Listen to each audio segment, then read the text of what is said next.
La amenazaron con expulsar a su pueblo si no pagaban lo imposible.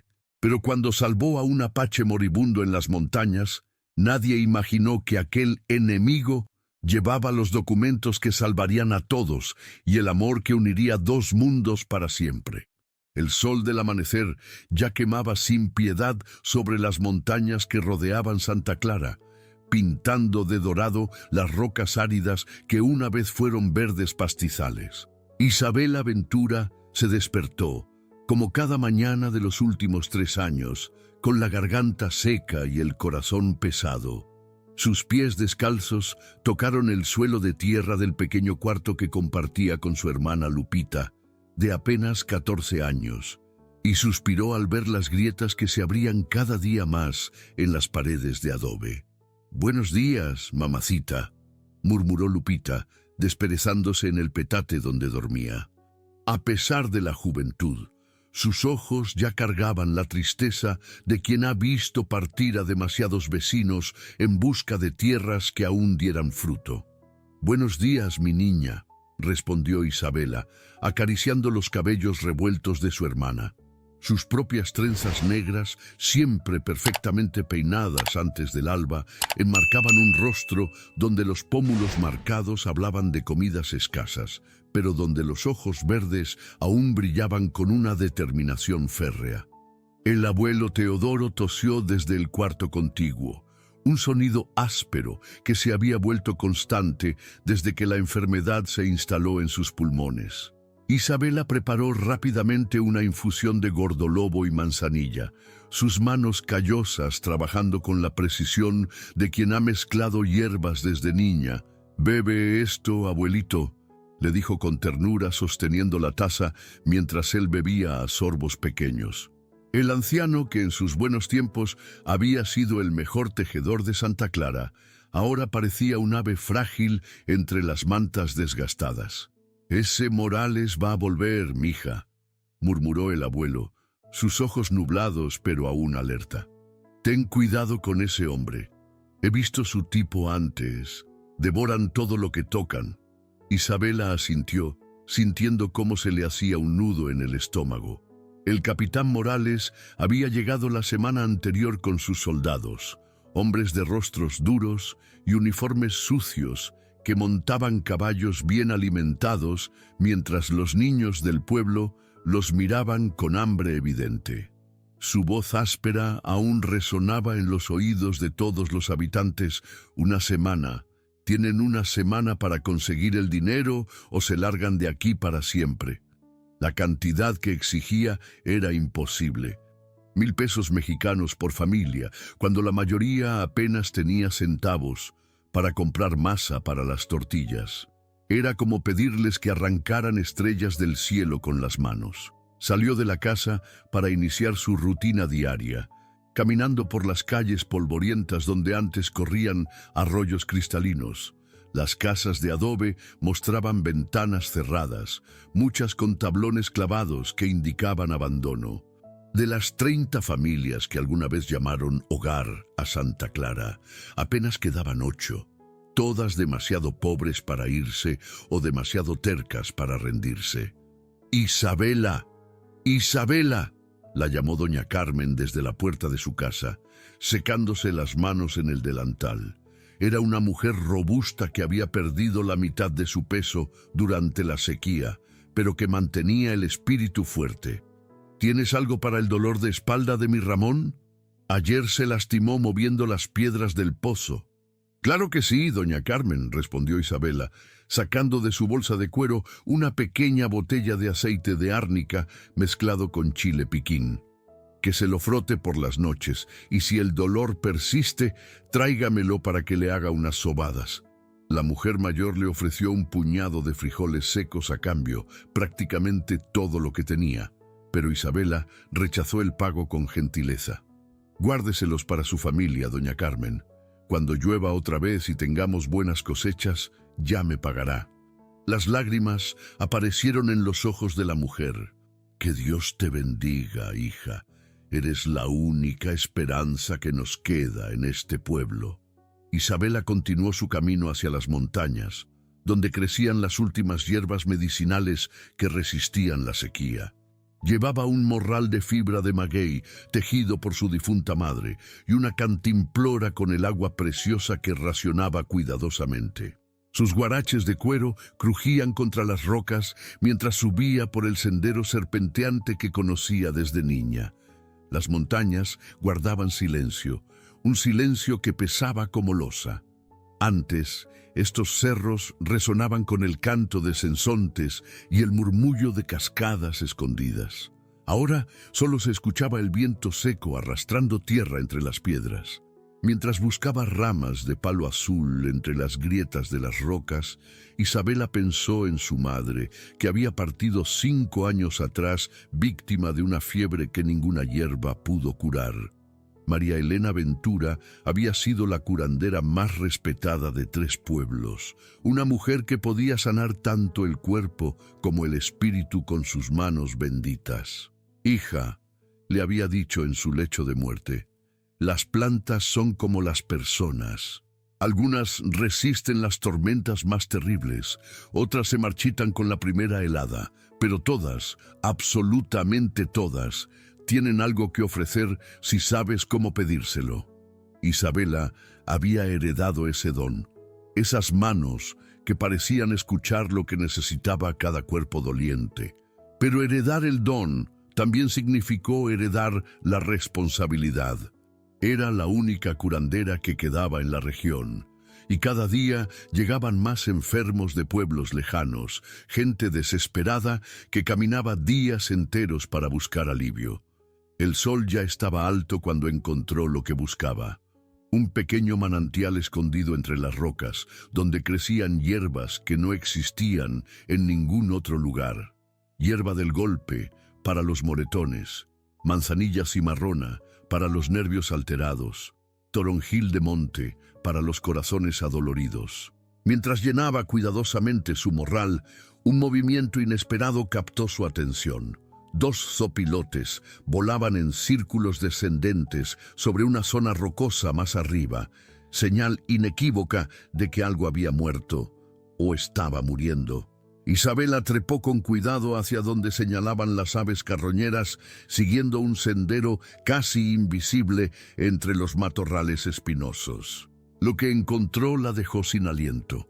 Un hombre yacía inconsciente junto al antiguo pozo sagrado de los ancestrales, sus ropas de cuero tradicionales manchadas de sangre seca, una flecha clavada profundamente en su hombro izquierdo. Era apache, no había duda. Los diseños geométricos bordados en su camisa de gamuza, los mocasines de suela gruesa, los ornamentos de turquesa en sus trenzas negras, todo hablaba de la tribu que había sido temida y respetada en estas montañas durante siglos. El primer impulso de Isabela fue alejarse. Su madre siempre le había advertido sobre los peligros de involucrarse con extraños, especialmente en tiempos como estos, cuando la desesperación volvía peligrosa hasta a la gente más pacífica. Además, ayudar a un apache podría traerle problemas terribles con las autoridades mexicanas, que veían a todos los indígenas como enemigos potenciales. Pero cuando se acercó más y vio el rostro del hombre, algo se removió en su pecho.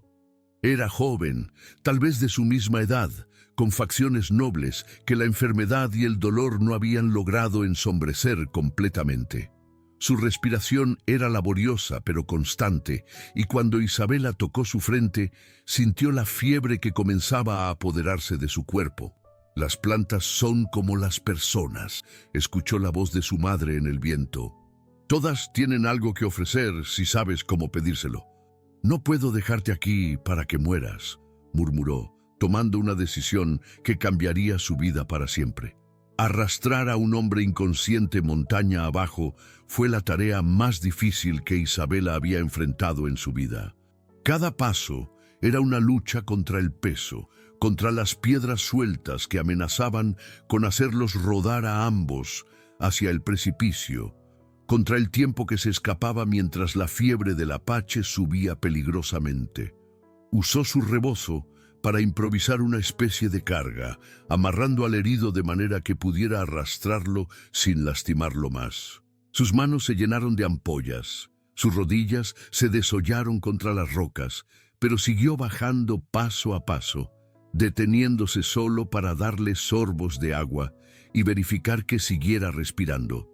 Cuando finalmente llegó a su casa, ya había anochecido.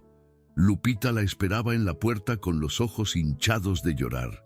«Hermana, pensé que te había pasado algo terrible», exclamó, pero se detuvo al ver al hombre ensangrentado. «¿Quién es? ¿Qué le pasó?» «Está herido y necesita ayuda», respondió Isabela jadeando por el esfuerzo. «Ayúdame a llevarlo adentro, pero no le digas nada al abuelo todavía. Se puede alterar». Entre las dos, lograron acomodar al apache en el catre de Isabela, el más cómodo de la casa. Bajo la luz temblorosa de las velas de sebo, la herida se veía aún peor. La flecha había penetrado profundamente y los bordes de la herida mostraban signos de infección. «Va a necesitar cirugía», murmuró Isabela, lavándose las manos con agua hervida y jabón de aceite. «Lupita, hierve más agua y tráeme las tijeras que están en el baúl de mamá. También necesito los hilos más finos y la aguja curva». Sus manos temblaron ligeramente cuando comenzó a cortar la camisa del apache para exponer completamente la herida. Era la primera vez que operaba a alguien tan gravemente herido y sabía que un solo error podría costarle la vida. La flecha estaba clavada entre dos costillas, peligrosamente cerca del pulmón. Isabela respiró profundo, recordando las enseñanzas de su madre sobre cómo mantener la calma en situaciones extremas. «Si se despierta durante la operación, sosténlo fuerte», le dijo a Lupita, que observaba con fascinación y terror. «No podemos permitir que se mueva». Extraer la flecha fue como desarmar una bomba. Cada movimiento tenía que ser preciso, calculado. Cuando finalmente salió, llevándose consigo un chorro de sangre que Isabela controló rápidamente con compresas de hierbas astringentes, sintió que había ganado una batalla contra la muerte misma. Limpió la herida con agua de manzanilla y aplicó una cataplasma de sábila mezclada con miel de abeja. Luego la suturó con puntos pequeños y uniformes que su madre le había enseñado. Para la fiebre, preparó una infusión de sauce blanco y flor de bugambilia, que le dio gota a gota durante toda la noche. El apache deliró durante 3 días. Hablaba en su idioma natal, palabras que sonaban como cantos antiguos mezclados con gemidos de dolor. A veces mencionaba nombres en español: María, Santiago, Esperanza. Isabela se preguntó qué historias guardarían esos nombres, qué tragedias había vivido este hombre para que su inconsciente las recordara con tanto dolor. No se apartó de su lado ni un momento. Le cambiaba las vendas cada 6 horas, le daba agua con una cuchara cuando podía tragar, le colocaba paños fríos en la frente cuando la fiebre subía demasiado. Lupita la ayudaba en silencio, maravillada por la dedicación de su hermana mayor. El abuelo Teodoro, por supuesto, se enteró al segundo día. Su vista era débil, pero su oído seguía siendo excepcional. «Ese hombre no es de aquí», murmuró cuando Isabela entró a cambiarle las vendas que cubría una herida en su pierna. «Habla como los de las montañas sagradas». «Es apache, abuelito», admitió Isabela. Sin mentirle, nunca habían tenido secretos. «Estaba muriendo cuando lo encontré». El anciano guardó silencio por un largo momento, sus dedos arrugados acariciando la manta que cubría sus piernas. «Tu madre también salvó a un apache una vez», dijo finalmente. «Fue antes de que nacieras. Un muchachito que se había perdido en una tormenta. Sus padres vinieron a agradecerle con regalos preciosos, turquesas, mantas tejidas con diseños que nunca habíamos visto. Decían que ahora éramos familia, que siempre podríamos contar con su protección». «¿Nunca me contaste esa historia?», preguntó Isabela sorprendida. «Tu madre me pidió que no lo hiciera». Decía que cada persona debe encontrar su propio camino hacia la compasión, que no se puede heredar la bondad como se hereda el color de los ojos. La madrugada del cuarto día, Isabela se despertó con la sensación de que algo había cambiado. Se incorporó rápidamente y vio que el apache había abierto los ojos, unos ojos oscuros, profundos como pozos de montaña, que la observaban con una intensidad que la hizo temblar. No había malicia en esa mirada, pero sí una fuerza que hablaba de alguien acostumbrado a sobrevivir en territorios hostiles. El hombre intentó incorporarse, pero el dolor lo hizo gemir y volver a recostarse. «No te muevas», le dijo Isabela en español, acercándose cuidadosamente. «Estás muy herido todavía». Para su sorpresa, él respondió en un español fluido, aunque con un acento que hacía que las palabras sonaran como música. «¿Tú me salvaste?» Su voz era grave, ronca por los días de fiebre, pero había una calidez en ella que tranquilizó inmediatamente a Isabela. «Te encontré herido en las montañas», respondió, alcanzándole una taza de agua fresca. «Bebe despacio». Él obedeció, sin apartar los ojos de su rostro. Cuando terminó de beber, preguntó, «¿Por qué arriesgaste tu vida por un extraño?» La pregunta la tomó desprevenida. En los días que había pasado cuidándolo, no se había detenido a analizar sus motivaciones. Simplemente había actuado desde un impulso más profundo que la razón. «Porque estabas muriendo», respondió finalmente, «y yo sé cómo sanarte». Él sonrió entonces.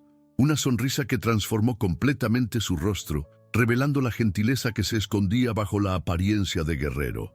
«Me llamo Tagua», dijo. «En mi lengua significa sol, y creo que tú eres como el amanecer que llega después de la noche más larga». Isabela sintió cómo se le aceleraba el corazón, pero mantuvo su compostura profesional. «Yo soy Isabela, y tú necesitas seguir descansando si quieres que esa herida sane correctamente». Durante los días siguientes, mientras Tagua se recuperaba, Isabela descubrió que era un hombre de conocimientos extraordinarios. No solo hablaba español e inglés, además de su lengua nativa, sino que también conocía plantas medicinales que ella nunca había visto, técnicas de curación que combinaban tradiciones ancestrales con métodos que había aprendido en una misión jesuita. «Los padres de la misión me enseñaron durante 5 años», le contó una tarde mientras ella le cambiaba las vendas. «Querían que me convirtiera en un puente entre nuestros pueblos. Pero cuando volví con mi tribu, me di cuenta de que ya era un puente, solo que no del tipo que ellos esperaban». «¿Qué tipo de puente eres entonces?», preguntó Isabela, intrigada por la complejidad de este hombre que parecía pertenecer a varios mundos al mismo tiempo. «El tipo que ayuda a que los pueblos se entiendan sin perder su esencia», respondió Tagua, sus ojos fijos en el rostro concentrado de ella mientras trabajaba. «Como tú, que me curas sin preguntarme de dónde vengo o hacia dónde voy». Isabela sintió que se ruborizaba, pero siguió trabajando en silencio. Había algo en la manera en que Tagua la miraba que la hacía sentir vista, realmente vista, por primera vez en su vida, no solo como la curandera del pueblo o la hermana mayor responsable, sino como una mujer con sueños propios, con una fuerza interior que tal vez ni ella misma había reconocido completamente. Una noche, mientras preparaba una nueva infusión para acelerar la curación de su herida, Tagua le preguntó sobre los problemas del pueblo. Había escuchado las conversaciones susurradas entre Isabela y Lupita. Había notado la tensión que cargaba la atmósfera cada vez que alguien mencionaba al capitán Morales. «Ese hombre va a destruir este lugar si nadie lo detiene», dijo después de que Isabela le contara toda la historia. Su voz había adquirido un tono grave, peligroso. «He conocido hombres como él, se alimentan del miedo y la desesperación. ¿Pero qué podemos hacer nosotros?», suspiró Isabela. «Somos pocos, Somos pobres y él tiene soldados armados. Además, dicen que tiene conexiones importantes en la capital. Tagua guardó silencio por un largo momento, como si estuviera tomando una decisión muy importante. Cuando finalmente habló, sus palabras iban a cambiar el destino de Santa Clara para siempre. Tal vez sea hora de que ustedes conozcan algunas verdades que mi pueblo ha guardado durante generaciones.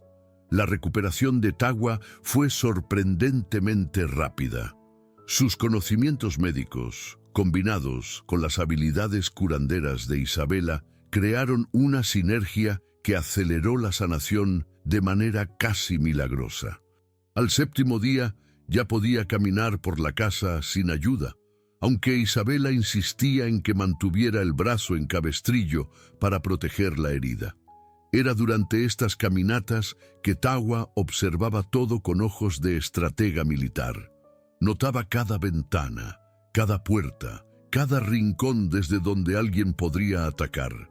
Isabela se dio cuenta de que, a pesar de su gentileza, este hombre estaba constantemente evaluando amenazas potenciales. ¿Esperas problemas?, le preguntó una mañana mientras preparaba el desayuno. Tortillas de maíz calientes, frijoles refritos y café de olla endulzado con piloncillo. Los problemas me han estado esperando a mí toda la vida, respondió Tagua con una sonrisa que no llegó a sus ojos, pero ahora tengo algo valioso que proteger. El comentario hizo que Isabela sintiera un calor extraño en el pecho, pero antes de que pudiera responder, Lupita entró corriendo a la cocina con los ojos brillantes de emoción. «Hermana, tienes que ver esto. Tagua me está enseñando a escribir en apache». Efectivamente, Tagua había estado pasando las tardes enseñándole a la joven los símbolos de su escritura ancestral, dibujos que parecían obras de arte y que guardaban el conocimiento de generaciones enteras. «Cada símbolo cuenta una historia», explicó Tagua, mostrando a Isabela los dibujos que Lupita había hecho en pedazos de corteza. «Este es el símbolo para agua que cura, este para montaña sagrada, este para corazón valiente». Isabela se acercó para ver mejor, y al hacerlo, su hombro rozó el de Tagua. La proximidad la hizo consciente del aroma que emanaba de él. Cuero curtido, hierbas medicinales y algo más, algo que era únicamente suyo y que la tranquilizaba de una manera inexplicable. «¿Podrías enseñarme a mí también?», preguntó, sorprendiéndose de su propia audacia. Los ojos de Tagua se iluminaron con una alegría genuina. «Sería un honor, Isabela. Pero primero, hay algo que necesito mostrarte. Algo que podría salvar a tu pueblo». Esa noche, después de que Lupita y el abuelo se habían dormido, Tagua le pidió a Isabela que lo acompañara al patio trasero. La luna llena bañaba todo con una luz plateada que hacía que el desierto pareciera un mar de plata. Tagua se dirigió hacia donde había dejado sus pertenencias, envueltas en una manta impermeable de piel de venado. Con cuidado ceremonial, comenzó a desenvolver un paquete que había protegido incluso cuando estaba inconsciente y sangrando. «Mi pueblo me envió a estas montañas por una razón», explicó mientras trabajaba. «No estaba aquí por casualidad cuando me heriste. Estaba siguiendo mapas ancestrales, buscando algo que podría cambiar el destino de muchas comunidades». Lo que sacó del paquete dejó a Isabela sin palabras. Rollos de piel finamente curtida, cubiertos de mapas detallados, documentos escritos en español con sellos oficiales, y lo que parecía ser un tratado formal con firmas y lacres que brillaban bajo la luna. «Estos documentos», continuó Tagua, desplegando cuidadosamente uno de los mapas, «muestran rutas comerciales que nuestros pueblos han usado durante siglos. Rutas que incluyen derechos de paso, fuentes de agua subterránea y depósitos minerales que el gobierno mexicano nunca registró oficialmente». Isabela se acercó para examinar los mapas. Estaban increíblemente detallados, mostrando no solo montañas y ríos, sino también símbolos que indicaban plantas medicinales, fuentes termales y lo que parecían ser minas de plata y turquesa. «Pero esto no es lo más importante», dijo Tagua, tomando el documento con sellos. «Esto es un tratado firmado entre mi bisabuelo y el gobierno mexicano hace 60 años. Un tratado que nunca fue revocado oficialmente y que establece a esta región como zona de comercio protegida bajo jurisdicción tribal». «¿Qué significa eso?», preguntó Isabela, aunque su corazón ya comenzaba a latir más rápido con algo que podría ser esperanza. «Significa que el capitán Morales no tiene autoridad legal para confiscar estas tierras. Significa que los impuestos que está cobrando son completamente ilegales. Y significa que yo, como representante diplomático registrado de mi tribu, tengo el derecho y la responsabilidad de proteger esta comunidad». Isabela se sentó pesadamente en un tronco de mezquite, procesando la magnitud de lo que Tagua le estaba revelando. «¿Por qué me cuentas esto a mí? ¿Por qué confías en una extraña con secretos tan importantes?». Tagua se sentó frente a ella, tomando sus manos callosas entre las suyas, más grandes y ásperas. «Porque tú me devolviste la vida cuando yo había perdido toda esperanza. Porque he visto tu corazón durante estos días y sé que eres exactamente el tipo de persona que mi pueblo busca como aliada. Y porque…» hizo una pausa, como si estuviera luchando con las palabras adecuadas. «Porque cuando te miro, veo el futuro que mi bisabuelo soñó cuando firmó ese tratado. Un futuro donde nuestros pueblos se ayudan mutuamente en lugar de temerse». Sus palabras cayeron entre ellos como semillas en tierra fértil. Isabela sintió algo que no había experimentado nunca. La sensación de que alguien la veía no solo como ella era, sino como podría llegar a ser. Pero antes de que pudiera responder, un sonido los alertó. Cascos de caballos acercándose en la noche, acompañados de voces ásperas que intentaban mantener el volumen bajo, pero que la quietud del desierto amplificaba. Tagua se puso de pie instantáneamente, todos sus instintos de guerrero activados. Con movimientos fluidos, recogió los documentos y los envolvió rápidamente. «Escóndete en la casa», le susurró a Isabela. «Y sin importar lo que pase, no salgas hasta que yo te diga que es seguro». «No voy a dejarte enfrentar esto solo», respondió Isabela, su voz firme a pesar del miedo que sentía. «No voy a estar solo», dijo Tagua con una sonrisa que en la semioscuridad parecía peligrosa. «Voy a estar con los espíritus de todos los guerreros que me precedieron». Los cascos se acercaban más. Tagua contó mentalmente 3 caballos, tal vez 4. Soldados de Morales, sin duda, que habían notado actividad extraña en la casa de la curandera y venían a investigar. «Ve adentro, Isabela», insistió, «y confía en mí». Isabela quería protestar, quería quedarse y pelear junto a él, pero algo en la total tranquilidad de Tagua le dijo que este hombre sabía exactamente lo que estaba haciendo. Se dirigió hacia la casa, pero se detuvo en la puerta para mirarlo una vez más. Bajo la luz de la luna, Tagua ya no parecía un hombre herido que había estado al borde de la muerte una semana atrás. Parecía exactamente lo que era, un guerrero apache en territorio que conocía como la palma de su mano, protegiendo algo que valoraba más que su propia vida. Los 3 soldados aparecieron montados en caballos nerviosos, con rifles en las manos y expresiones que hablaban de hombres acostumbrados a intimidar a gente indefensa. Su líder, un sargento con cicatrices en el rostro, desmontó con arrogancia. «¿Tú eres el que ha estado escondido en casa de la curandera?», rugió, apuntando su rifle hacia Tagua.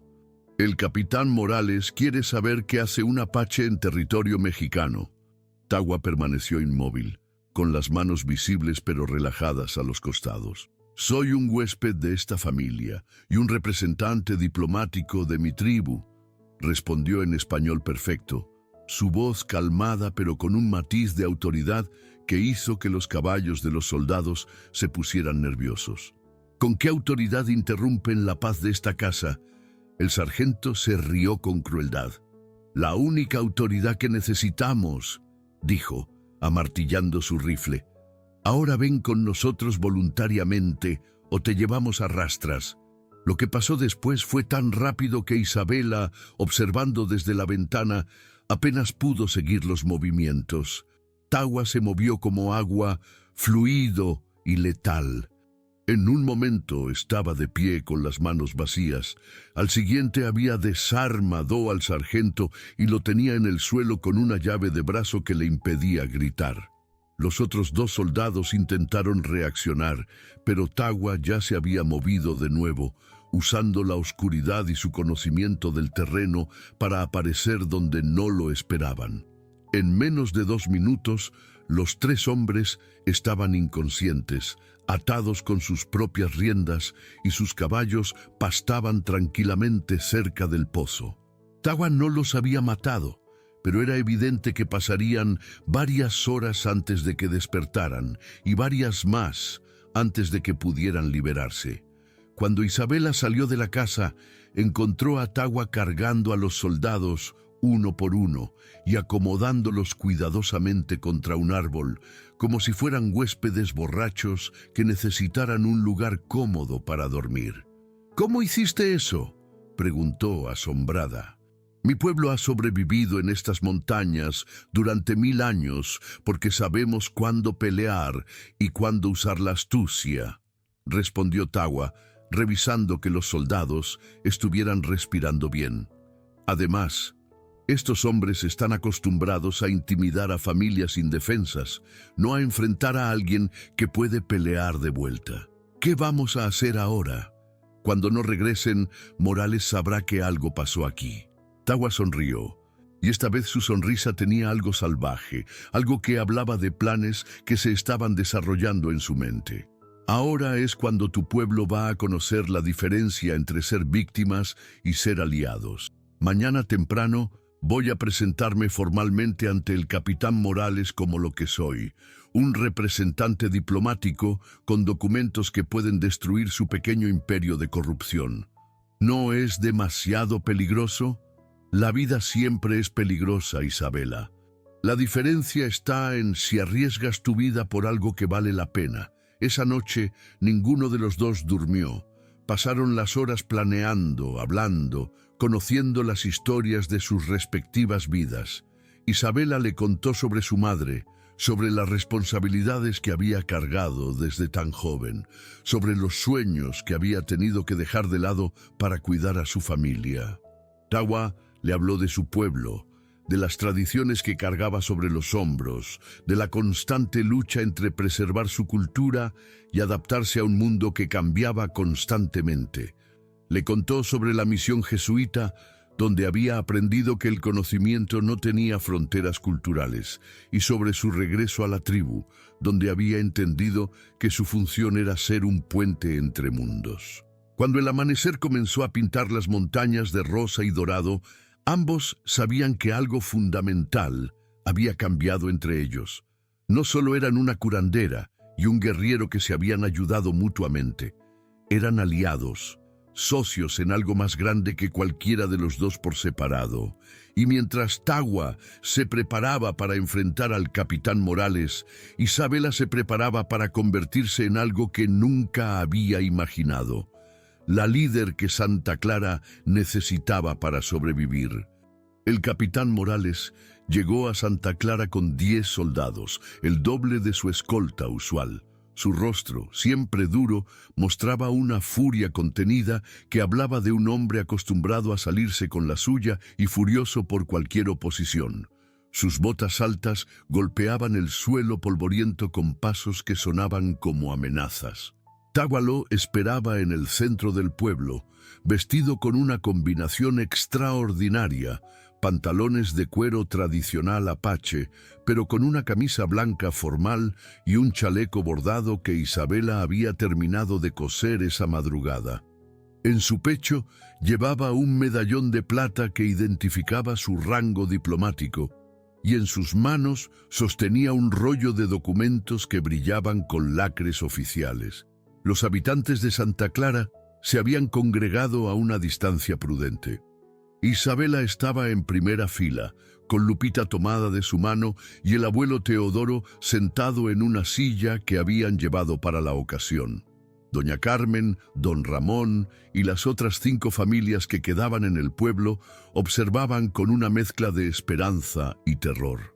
«Así que tú eres el apache que ha estado causando problemas», rugió Morales, desmontando de su caballo negro con movimientos agresivos. «¿Dónde están mis hombres?»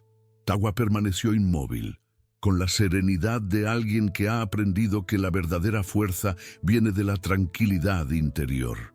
«Sus hombres están bien, capitán.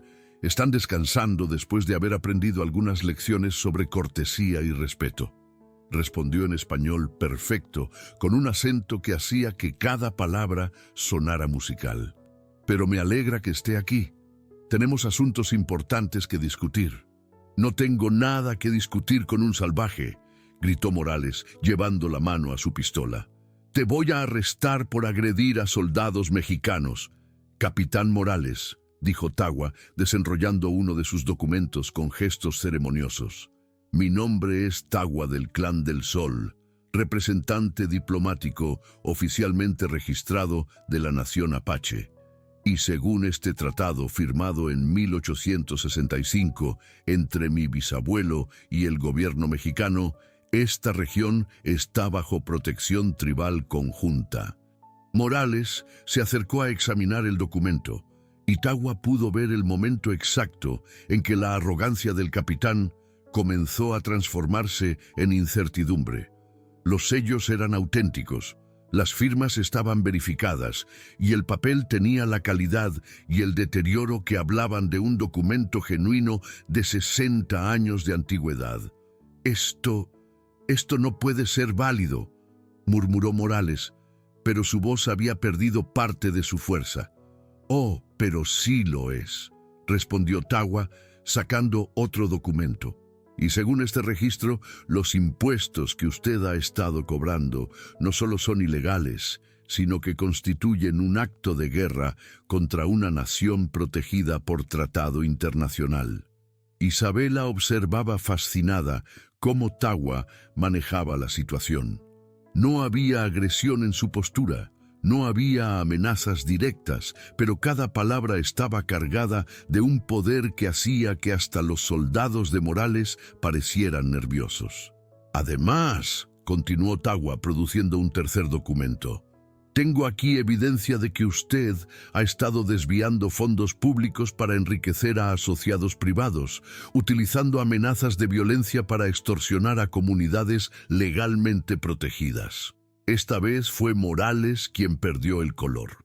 «¿De dónde sacaste eso?» Tagua sonrió, y su sonrisa tenía el filo de una navaja. «Mi pueblo tiene ojos y oídos en muchos lugares, capitán. Hemos estado documentando sus actividades durante meses. Esta información ya está en camino a la capital, donde ciertas autoridades superiores están muy interesadas en revisar su gestión».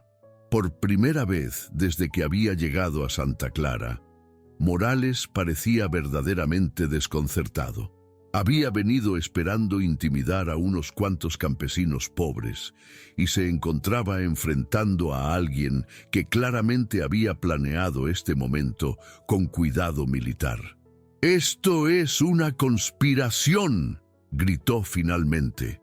«No voy a permitir que un grupo de salvajes y campesinos me desafíen». Fue entonces cuando cometió su error fatal.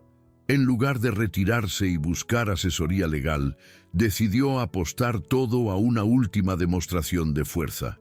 Con una señal rápida a sus soldados, intentó un arresto violento, pero Tagua había anticipado esta reacción. Con un silbido agudo que resonó entre las montañas, convocó una ayuda que Morales nunca había imaginado. De las rocas que rodeaban Santa Clara, aparecieron figuras que se movían como sombras, guerreros apache que habían estado esperando en posición durante toda la mañana. No eran muchos, Apenas 6 hombres, pero se movían con una coordinación que hablaba de entrenamiento y experiencia en combate real. Al mismo tiempo, los habitantes del pueblo, inspirados por la valentía de Isabela al salvar a Tagua y organizados por el plan que habían desarrollado durante la noche, se movieron para apoyar a su protector. Don Ramón y otros hombres del pueblo bloquearon las rutas de escape, mientras las mujeres se posicionaron para proteger a los niños, pero también para servir como testigos de todo lo que ocurriera. «¡Capitán Morales!», gritó Isabela, sorprendiendo a todos, incluida ella misma, con la fuerza de su propia voz. «Usted ha amenazado a nuestras familias, ha exigido dinero que no tenemos y ha abusado de su poder, pero ya no tenemos miedo».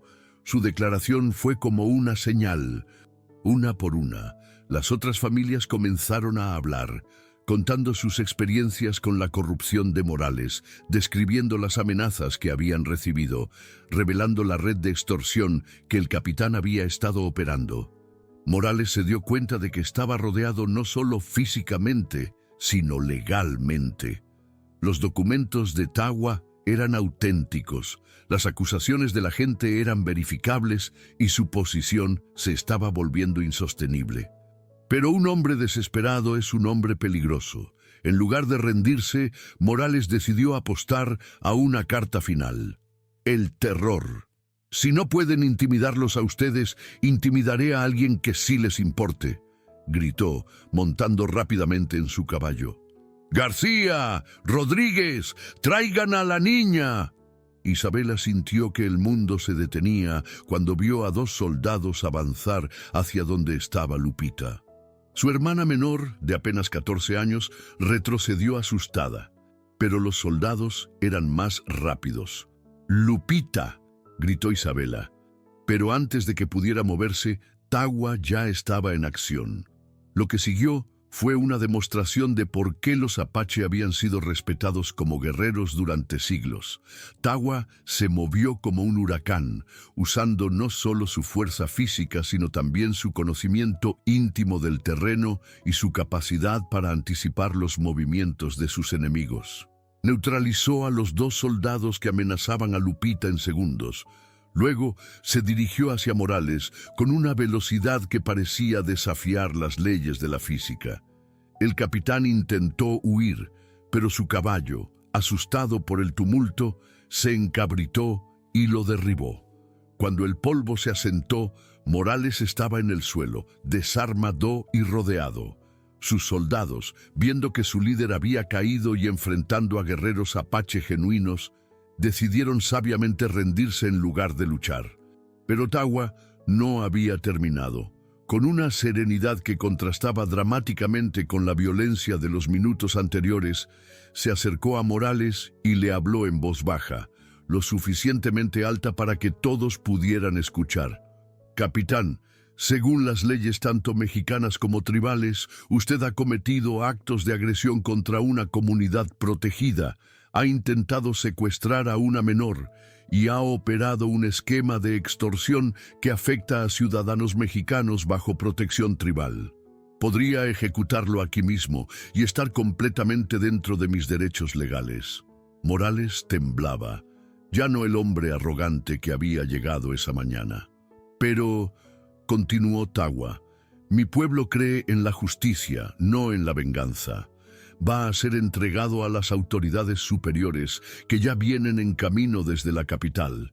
Va a enfrentar un juicio justo, va a restituir todo el dinero que ha robado y va a pasar el resto de su vida recordando que el poder sin honor siempre encuentra su fin». Como si hubiera sido coordinado por destino, el sonido de más caballos se escuchó a la distancia. Pero estos no venían desde la dirección habitual de los soldados de Morales. Venían desde el sur y llevaban banderas que Tagua reconoció inmediatamente. «Capitán Morales», dijo con una sonrisa que no tenía nada de humor, «me da mucho gusto presentarle al coronel Herrera, enviado especial del ministro del Interior, que ha venido a investigar ciertos reportes sobre actividades ilegales en esta región. La llegada del coronel Herrera fue como el amanecer después de una tormenta. Era un hombre mayor, de bigote gris y ojos que hablaban de alguien que había visto suficiente corrupción como para reconocerla inmediatamente. Traía consigo una escolta de soldados federales y órdenes específicas para investigar las actividades de Morales.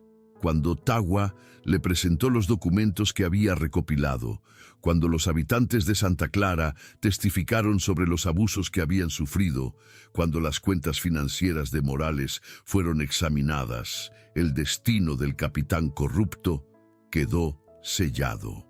Esa tarde, mientras Morales era escoltado hacia la capital en cadenas, Isabela se encontró de pie junto a Tagua, observando cómo el pueblo que había estado al borde de la extinción comenzaba a respirar con esperanza renovada. ¿Cómo sabías que esto iba a funcionar?, le preguntó, aún asombrada por todo lo que había presenciado. No lo sabía, admitió Tagua, tomando su mano entre las suyas, pero sabía que valía la pena intentarlo, porque había encontrado algo más valioso que cualquier tratado o documento legal. ¿Qué cosa? Tagua se volvió para mirarla directamente a los ojos, y en su mirada Isabela vio el futuro que estaban haciendo entre ellos. Había encontrado mi hogar. 6 meses después de la caída de Morales, Santa Clara había experimentado una transformación que parecía sacada de los cuentos más optimistas. El Vilarejo, que había estado al borde de convertirse en pueblo fantasma, ahora bullía con una actividad que combinaba tradiciones ancestrales con innovaciones prácticas. Las rutas comerciales reactivadas por Tagua trajeron prosperidad, pero también algo más valioso: conocimiento. Caravanas Apache llegaban regularmente, trayendo consigo técnicas de conservación de agua que habían permitido a Santa Clara no solo sobrevivir a la sequía, sino prosperar a pesar de ella. Isabela, ahora reconocida oficialmente como la curandera principal de la región, había establecido lo que llamaban la Casa de Sanación. Era más que una clínica. Era un centro donde la medicina tradicional mexicana se combinaba con conocimientos apache, y gracias a los libros que Tagua había traído de la misión jesuita, técnicas médicas occidentales. «Buenos días, doctora Isabela», la saludó doña Carmen, que ahora servía como su asistente principal. La mujer mayor había descubierto un talento natural para organizar medicinas y había aprendido a leer para poder ayudar con los registros de pacientes. «Buenos días, doña Carmen. ¿Cómo siguen los enfermos que llegaron ayer?», preguntó Isabela, ajustándose el delantal limpio que había sustituido a sus ropas remendadas de meses atrás. «El señor con la pierna rota ya puede caminar con la férula que le hiciste.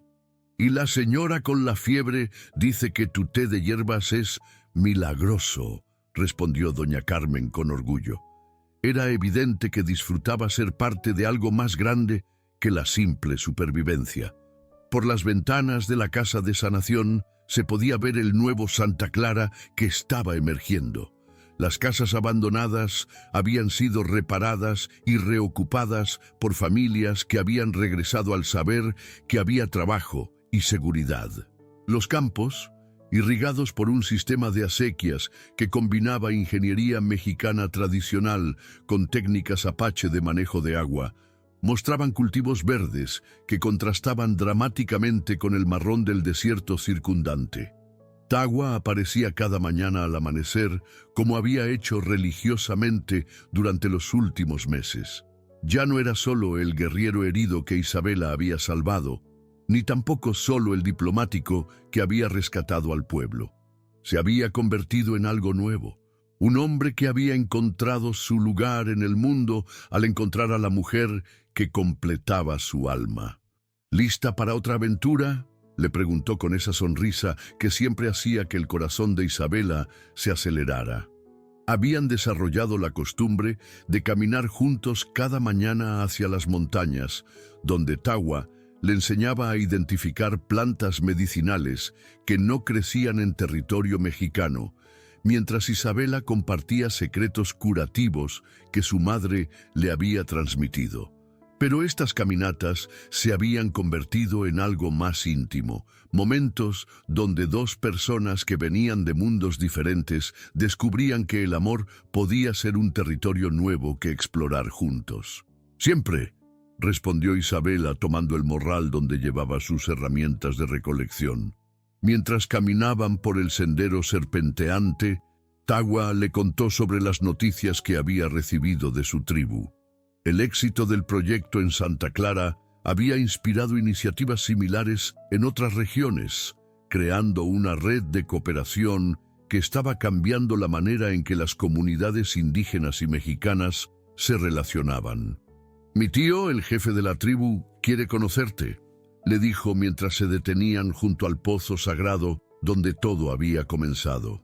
«Dice que cualquier mujer que puede sanar tanto cuerpos como corazones debe ser una medicina muy poderosa». Isabela se ruborizó, pero también sintió una emoción profunda.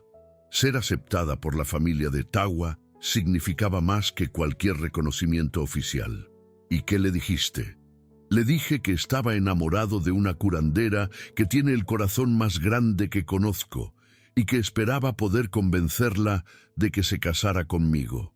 La propuesta llegó de manera tan natural, tan integrada en la conversación, que por un momento Isabela no se dio cuenta de lo que había escuchado. Cuando las palabras penetraron completamente en su conciencia, sintió que el mundo se detenía.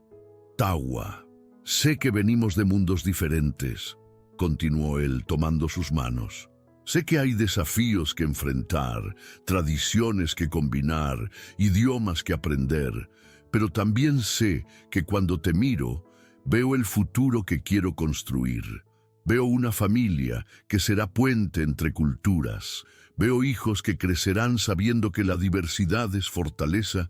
Veo una vida que vale cada día que respire». Isabela sintió lágrimas en los ojos, pero eran lágrimas de alegría tan pura que parecían lavar todos los años de dificultad y soledad. «¿Y si no sé cómo ser la esposa de un diplomático apache?», preguntó, aunque su corazón ya había dado la respuesta. «Y yo no sé cómo ser el esposo de la curandera más famosa de 3 estados», respondió Tagua con humor. «Supongo que tendremos que aprender juntos». El beso que compartieron junto al pozo sagrado fue presenciado solo por las montañas eternas y por los espíritus ancestrales que habían guiado sus caminos hasta ese momento. Fue un beso que sabía a promesas futuras, a aventuras compartidas, a amor que podía superar cualquier barrera cultural. La boda se realizó 3 meses después, en una ceremonia que se convirtió en leyenda en toda la región. Fue una celebración que duró 3 días y que combinó tradiciones de ambas culturas de maneras que nadie había visto antes. La primera ceremonia fue apache, realizada al amanecer en las montañas sagradas. Isabela vistió un traje de gamuza blanca bordado con diseños que contaban la historia de su amor, mientras Tagua llevaba las insignias de su clan combinadas con elementos que honraban su nueva familia mexicana. La segunda ceremonia fue católica, en la pequeña capilla de Santa Clara que había sido restaurada para la ocasión. El padre Miguel, un sacerdote joven que había llegado para reemplazar al anterior, celebró una misa que incorporó elementos de ambas tradiciones espirituales. La tercera celebración fue puramente festiva, 3 días de música, comida, bailes y cuentos donde las familias de ambos novios se conocieron y descubrieron que tenían más en común de lo que habían imaginado. Lupita, ahora de 15 años y convertida en la asistente principal de Isabela, fue la dama de honor. Había florecido durante los meses de prosperidad y su sonrisa radiante mientras veía a su hermana mayor casarse con el hombre que había salvado a su familia era uno de los recuerdos más preciados de la ceremonia. El abuelo Teodoro, cuya salud había mejorado notablemente con la abundancia de medicinas y buena comida, caminó con Isabela hasta el altar en la ceremonia católica. Sus ojos, aunque débiles, brillaban con lágrimas de orgullo. «Tu madre estaría tan orgullosa», le susurró mientras la entregaba a Tawa. «Sabía que tenías un destino especial, pero ni ella imaginó que sería tan hermoso». Los años que siguieron fueron de prosperidad creciente para Santa Clara y para la familia que Isabela y Tawa construyeron juntos. Tuvieron 2 hijos, María Elena, nombrada en honor a la madre de Isabela, y Santiago, que llevaba el nombre del santo patrono del pueblo. Los niños crecieron completamente bilingües y biculturales, igual de cómodos en una ceremonia apache que en una misa católica, capaces de preparar tanto tortillas como pan frito tradicional, conocedores tanto de las plantas medicinales del desierto mexicano como de las técnicas de caza apache.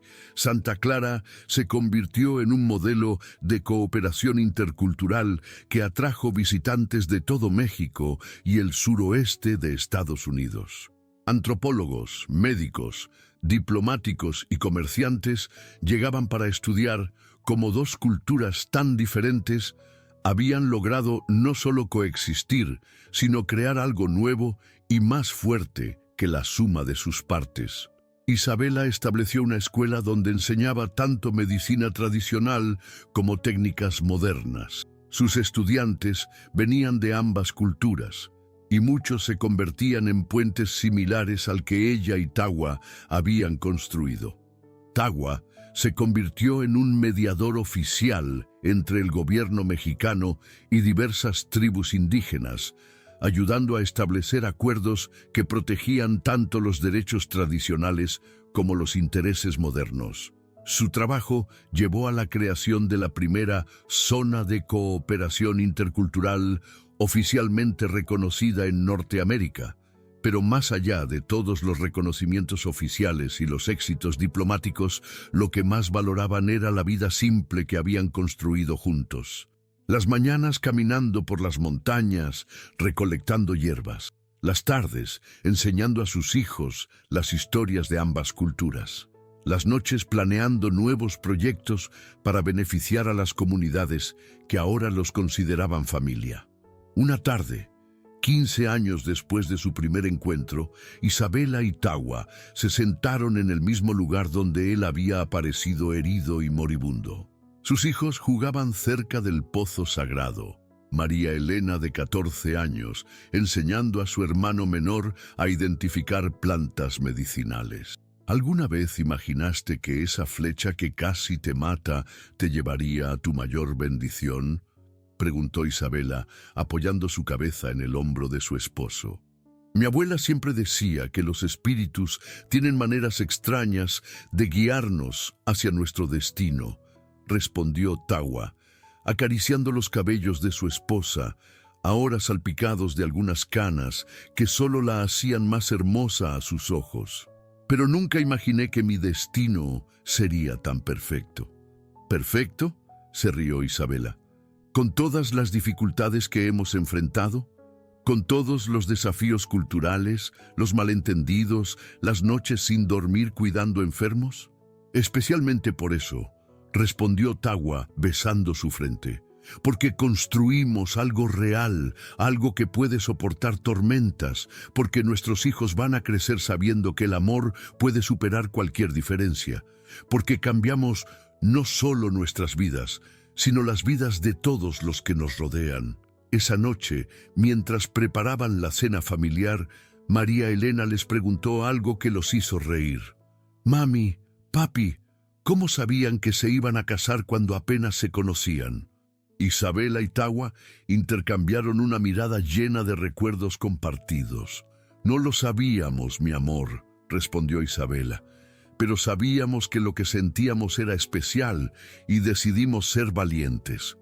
«¿Y qué pasa si yo encuentro a alguien de una cultura completamente diferente?», preguntó Santiago con la seriedad de sus 11 años. «Entonces», dijo Tawa, revolviendo el cabello de su hijo, «le darás la bienvenida a tu corazón, aprenderás todo lo que puedas sobre su mundo y crearán juntos algo nuevo y hermoso». Años después, cuando María Elena se convirtió en la primera médica bicultural, oficialmente reconocida por las universidades tanto mexicanas como estadounidenses, cuando Santiago se convirtió en un ingeniero que desarrolló sistemas de irrigación que transformaron el desierto, cuando Santa Clara se convirtió en una ciudad próspera que era modelo de armonía multicultural, la gente aún contaba la historia de la curandera y el guerrero apache. Pero para Isabel Aitagua, la verdadera historia no era sobre ellos, era sobre lo que el amor puede lograr cuando se combina con valor, compasión y la determinación de construir puentes en lugar de muros. En sus últimos años, cuando ya eran abuelos, rodeados de una familia extensa que incluía mexicanos, apaches y mezclas hermosas de ambas culturas, todavía caminaban juntos cada amanecer hacia las montañas. Y cuando llegó el momento de partir hacia el mundo de los espíritus, lo hicieron con las manos entrelazadas, sabiendo que habían vivido una vida que honraba tanto sus tradiciones ancestrales como el futuro que habían ayudado a crear. Santa Clara los recordó no con monumentos de piedra, sino con algo mucho más poderoso, con el ejemplo vivo de que el amor verdadero no conoce fronteras y que cuando dos corazones valientes se encuentran, pueden cambiar el mundo.